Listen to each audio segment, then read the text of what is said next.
travel back to the swinging 60s, when the Pakistani film industry was at its peak.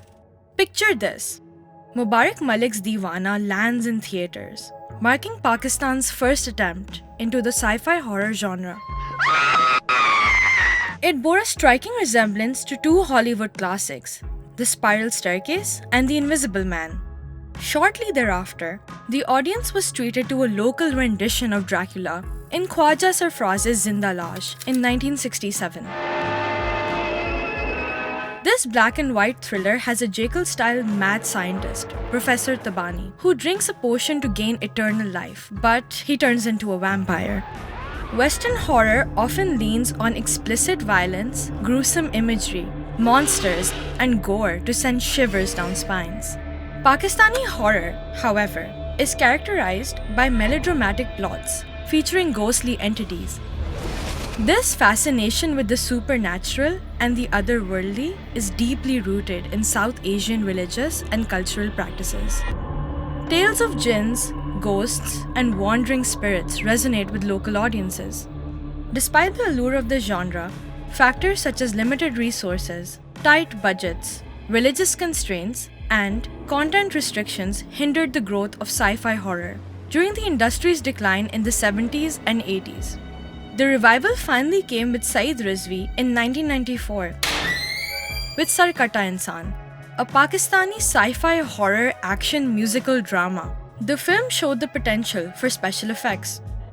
In 2007, Umar Khan's Ziba Khana emerged as a Pakistani slasher film, perhaps the only movie with a Burqa-Clad serial killer, garnering international attention. This horror masterpiece catapulted Pakistan into the world of schlock horror cinema. In the following years, horror movies suffered again.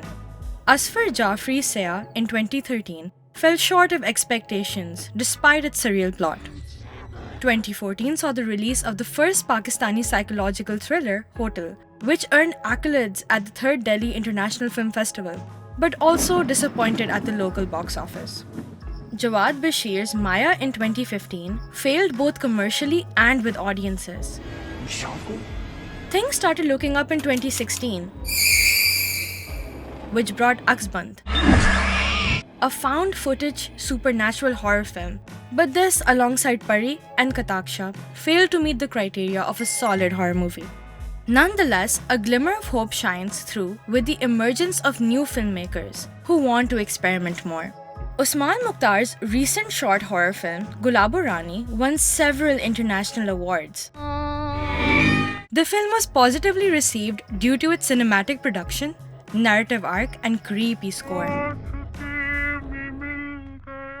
Cult horror in Pakistan thrives on subverting conventions and pushing boundaries.